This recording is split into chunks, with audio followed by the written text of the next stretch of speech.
Hello all and welcome to episode 7 of Meet the Farmers. Last week I travelled down the A12 to South Essex to speak to Ed Ford, who's an arable farmer near Brentwood.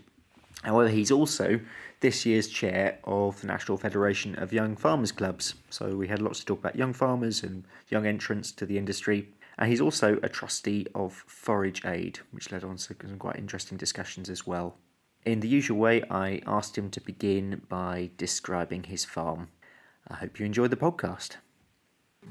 So we're a 1,200 acre arable farm. We were conventionally farming on a min-till basis up until 18 months, 2 years ago. The finances weren't adding up. We were struggling with blackgrass. We were struggling with all number of things. We're on very heavy soil here, and we took the decision to go down the zero-till route. Since then, we've had the driest spring ever, one of the wettest winters ever last year. The driest winter ever just gone, and it's all a challenge. Yeah, and obviously drought is in the news at the moment. I saw you tweet yesterday, actually, was it, that you're not, you've walked barley and wheats and thought that it's not actually as bad as you thought. It's looking okay at the moment. I've been told to steer clear of the word drought for the moment.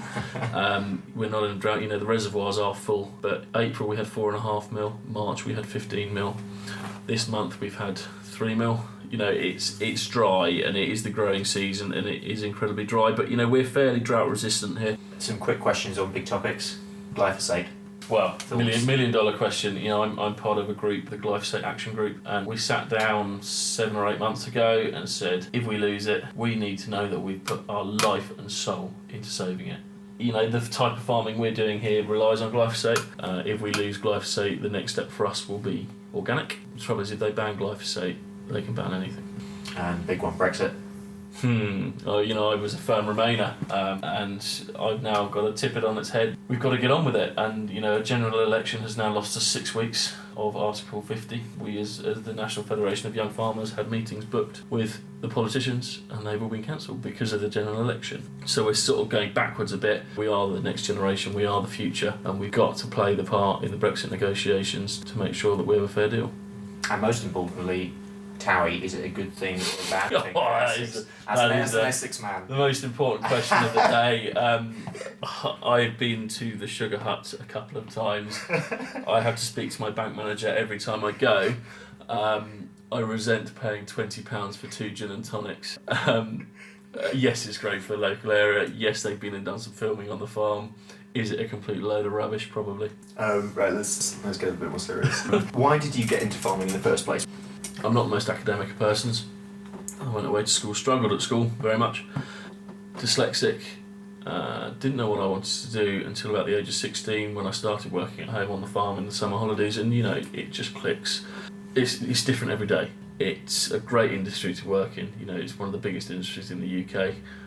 Do you think farming has an image problem still? I think there's a huge... If you think back to our ancestors, it was very much grafting, hard work, manual work, lifting up 25, 30 kilo sacks, filling up the cedar with them, and fertiliser used to come in 100-weight bags, and it was a hard life. But technology's moved on. When we employ people these days, you've got to think: are we looking for a tractor driver, or are we looking for a computer operator? And the tech we've got on this farm alone, we totted it up, and we've spent probably in the past 10 years the thick end of 100,000 quid on GPS. Precision farming. The opportunities there within agriculture now with the technology are phenomenal. We've got to embrace the technology and educate people that farming's not what it used to be, and it is a great career, and we need to get more younger people into farming. You've got lots of different hats on, and obviously young farmers is a huge part of your life. How do you manage your time? If I got £1 for every time someone asked me that question, I wouldn't need to work. I think ultimately it comes back to a very understanding family, a very understanding staff team here on the farm. It is a huge time commitment. All I want to do is try and give back what I've got out of young farmers. It's made me the man I am today. Wouldn't be talking to you if it wasn't for young farmers. Wouldn't be talking to you if it wasn't for February 2014 when I got involved with Forage Aid. Saying yes to something like that changed. Without Forage Aid, I wouldn't have been National Chairman of Young Farmers. Were you involved? Yeah. So I was locally. Yeah, because Chelmsford's your. Yeah, Chelmsford's my local, club. Strangely, we're in Brentwood here, and when we joined, Brentwood wasn't such an active club. They were going through a bit of a rough patch. So I joined Chelmsford with my brother. Went there, got involved at club level, did a committee role the next year, did another committee role the year after. Sort of worked my way up. Got involved with the parties, organising them. Became club chairman. Then got involved with the Young Farmers Show. Then went on to be county chairman, and thought that was it. And then Forage Aid happened, and got involved with National Young Farmers through that. For listeners who don't know, and I'm sure there must be some out there, how would you describe Young Farmers? What is it that you do, or your aims? With my Young Farmer hat on, Young Farmers is all about fun, learning and achievement, but ultimately rural living can be quite isolated. It just brings together 25,000 people with similar interests across the country. This is the important thing, is that Young Farmers isn't just for young farmers. It's not just about, I mean, in Essex I think we're down to less than 20% farmers in Young Farmers now. But as long as you've got an interest in rural life, that's all that matters, and you get a few of you in a room and talking, and that's what it's all about. And ultimately my parents met through Young Farmers.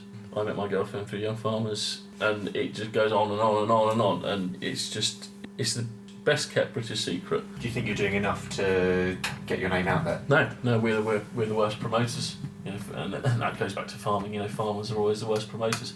Back in the day, I'm told, was north of 100,000, and we're now just shy of 25,000. But then the industry's changed, less people working on farms, etc., etc. But some counties are going up, some counties are in decline, some are level. Essex has been around the 500 mark ever since I've been involved. We just need to get the word out there. I think social media obviously plays a key part in that. Facebook, Twitter, Instagram, Snapchat. What are your aims as chair for this year?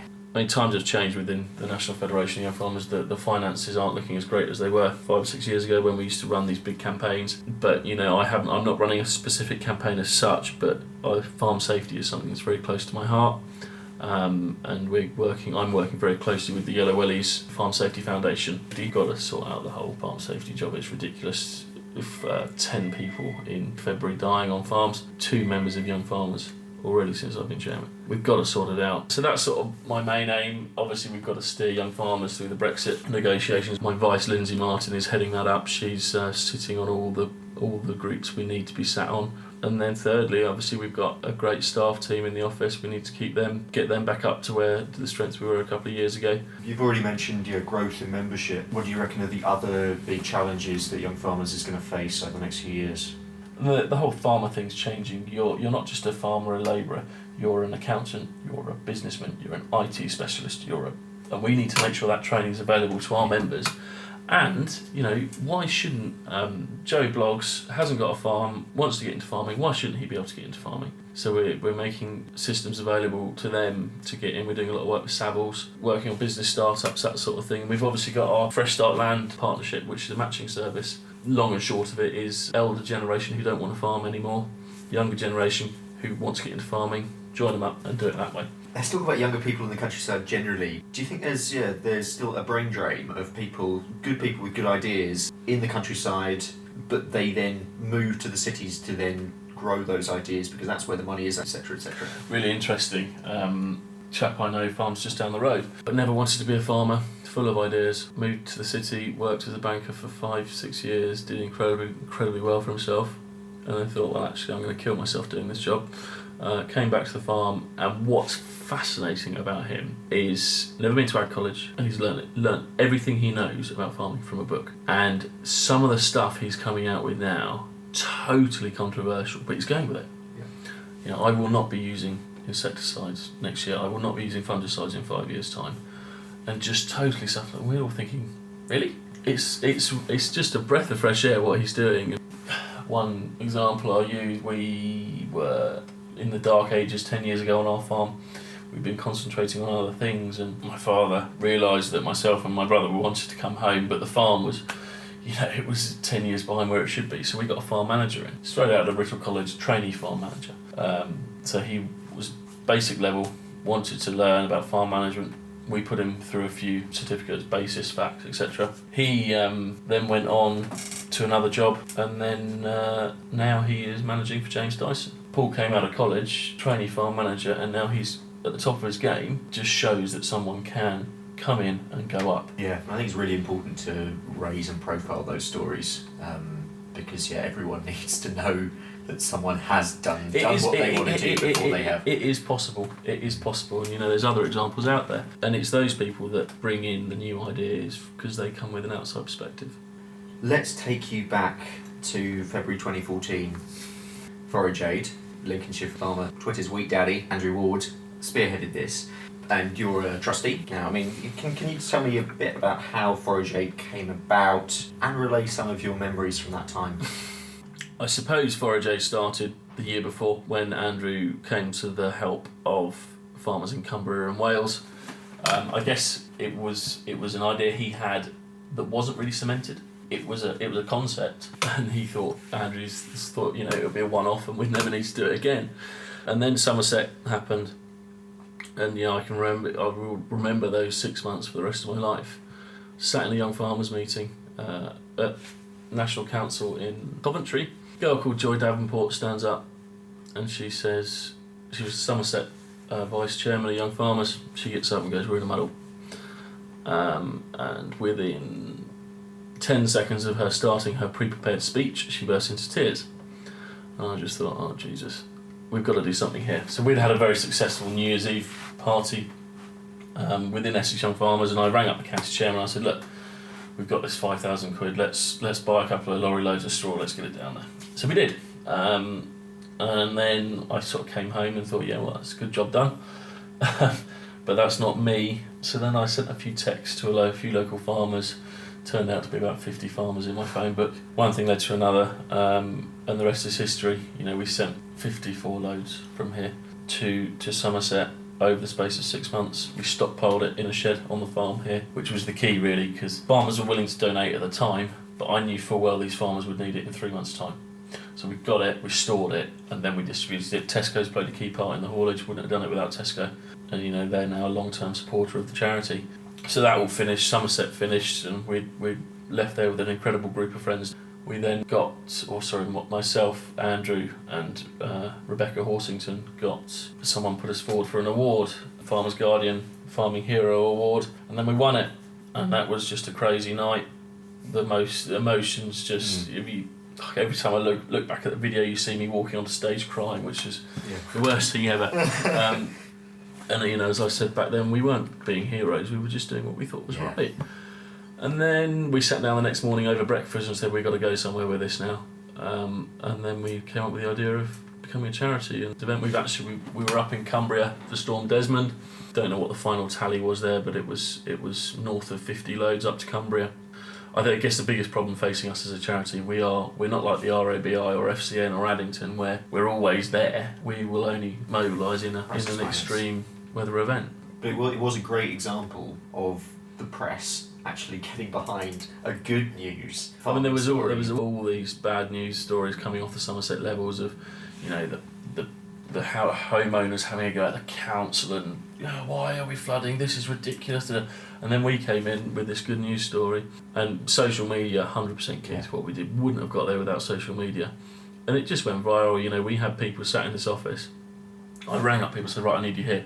I need someone managing the social media. I need someone on the phones. People in the yard running the straw. We had 10 tractors and trailers just driving all over Essex bringing straw in. It was crazy. And every load, picture, Twitter, Facebook, and it just grew and grew and grew. And then you get young farmers ringing up from Suffolk, from Wales, saying, how can we get involved? I said, well, I'm not going to do it. You've got to help yourselves and do it yourselves. And it was utterly insane. And we got the support of the local dealers. We got free fuel delivered. We got telehandlers delivered here to help us. It was just such a good news story, and it just.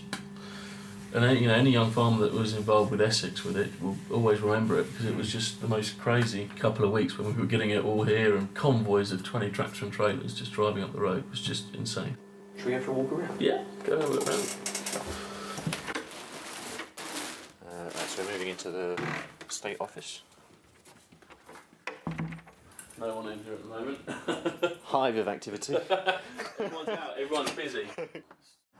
Being so close to London obviously has benefits and drawbacks. What are those? The biggest benefit, you can get on a train and be in the centre of London in 20 minutes from here, which is absolutely brilliant. especially with the young farmer side, I'm always the go-to guy, or Lindsay, who's just the other side of the river. We're the go-to people because we can both be in London in under an hour. And I mean, I wouldn't say I go out partying in London that much, but occasionally it's handy for a night out, and there's some very good restaurants up there. It's nice for that. Drawbacks, it is what it is. We're in a commuter area. A lot of builders go into London for the day, come out, tip on our land on their way out. That's one of the biggest drawbacks. Crime, travellers is another issue. Yesterday we had an incident with some travellers, and luckily the police responded very quickly and it was resolved very quickly. But that's the trouble, we're in a highly populated area. What are the main challenges do you reckon you have on the farm at the moment? But my biggest challenge is blackgrass. So I'm responsible on the farm for all the agronomy, purchasing. So basically I buy everything and my brother sells everything. It's how it's divided up, and it works quite well. But you can see here, where those trees are, under those trees, freshly planted trees, it's full of blackgrass. We've taken this bit here out of production just because we can't control the blackgrass. I spend my life thinking about it. Apparently I now talk about it in my sleep. Blackgrass is the biggest problem facing us on this farm. And if we do lose glyphosate, it's going to be an even bigger problem. Yeah, and I take it you've already tried most of the cultural controls. Yeah, we've tried drilling later. Yeah, drilling later. We didn't drill any wheat. We drilled 3/4 of our wheat on the last week of November this year, because it was such a dry summer. The blackgrass didn't grow. So, we were looking at spring barley here, very competitive crop, and we bought that in. We've only been growing that for 2 years, and that's bought in to help control the blackgrass. A lot of spring cropping, linseed's another one. Just trying to drill later and use more cultural controls. What are your break crops? Break crops, well, we need another one. We can't grow rape here. Neonicotinoids is a huge issue. I think if you look, what we're looking at there, we're looking at over 10,000 acres of land there, and you show me a rape field. There's not one there. It's true. Certainly, driving down through the county, actually, there is a definite drop in the yellow. Yeah, we took the decision before we drilled the rape this year not to grow it. When I first came home, we were growing 300 acres of rape. Last year we grew 70 or 80, and we averaged 0.7 of a tonne a hectare. And it looked a brilliant crop. It looked lovely. But put the combine in there, and we all sort of, oh God, this is worse than we thought. So until we can get a viable seed treatment, we're not really interested in rape. So break crops at the moment: spring beans, linseed, and oats as well. But the blackgrass control in oats isn't great. We're growing double spring barleys to combat blackgrass. But yeah, we do need another break crop. Looking at bringing winter beans back in and getting fewer spring beans potentially, because they're just not working for us as spring beans. We're looking at soya, millet, all the premium crops, but it's a bit radical at the moment. We've just changed the system to zero till. To start massively changing the cropping is going to be a challenge. What have you got in terms of kit? Interestingly, we took the decision when we went zero till to streamline our kit a bit. We had lots of 350 horsepower tractors knocking about, all sort of 40k gearboxes. And with the dual carriageway we've got, we're always on the dual carriageway, so 50k became sort of a necessity. So we took the decision last year. We sold our Challenger. We used to have a big track Challenger. Sold 2 John Deeres and a Massey Ferguson as well. We already had 1 Fendt, and we bought 2 more, and it's just streamlined the whole business incredibly. There's 3 tractors that everyone wants to drive. So there's 3 tractors, 3 drivers, so we don't fight in the morning, oh, I'm having that one, he's having that one. Mind you, my favourite is a 720, but that's my go-to tractor. Grain storage, what have you got on site? So we've got one grain store here, and then our main grain storage is about 6 miles the other end of the farm. We've only got 300 acres this side of the road, but 800 the other side of the road. So the main grain storage is the other side of the A127. You can probably hear the background noise of the A127. But it just, I remember when I first started driving tractors on the road, you could get stopped at rush hour for an hour and a half. And then the combine would end up stopping, so we just took the decision and built grain storage elsewhere on the farm. I can remember before I was allowed to drive on the road, my brother and I were in the field on the combine. He was on the combine and I was carting in the field, taking the trailers, emptying on the move, etc. and my old man got stuck on the AM27. He rang up my mother. She walked through the field. He swapped with her, and she just sat there for 2 hours at the bottom of the road in a tractor. And he went and got another tractor and went the back way back to the field. It is a problem. And this kit's getting bigger and bigger. I'd like to think we're fairly high standard of kit safety on this farm, because we need to be, because of the road and the public that are about here. How do you see the future of the business growing moving forward? I think the future of the business here is very exciting. We've got lots and lots of ideas in the pot. It's just, I guess the biggest issue we're facing here at the moment is council and planning. It's holding our business back. I'm very much about building relationships with the local council, so that's key. Working with them, coming to satisfactory outcomes. But there's so many things going on here. It's such a diverse business we're running. We've got to just sort of, and anyone that looked externally at this business would say, God, your management top heavy, which we are completely.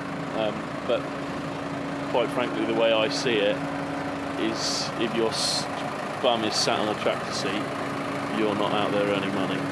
And mine, my brothers, my fathers, mothers, aunties, whoever, time is spent better scheming and actually trying to make it work, trying to make it a viable business. Yeah.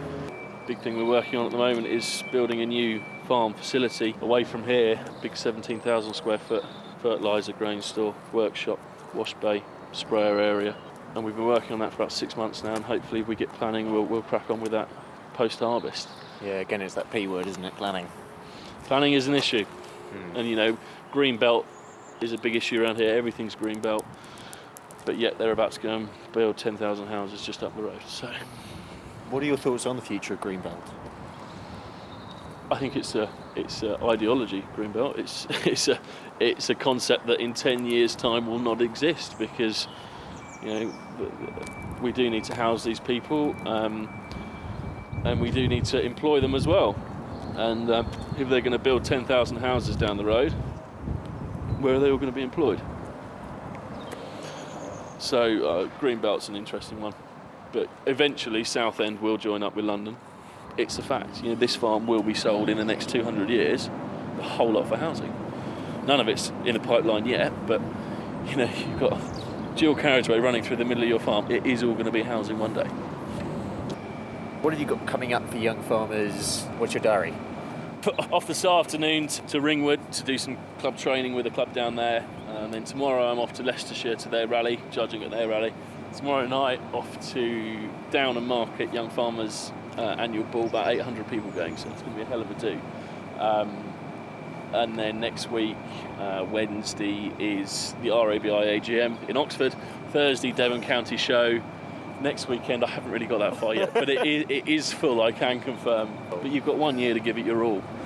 And again, like I said earlier, it's the blessing of the family and the staff here that let me do it. And I've got so much out of young farmers, I just feel I've got to give what I can back.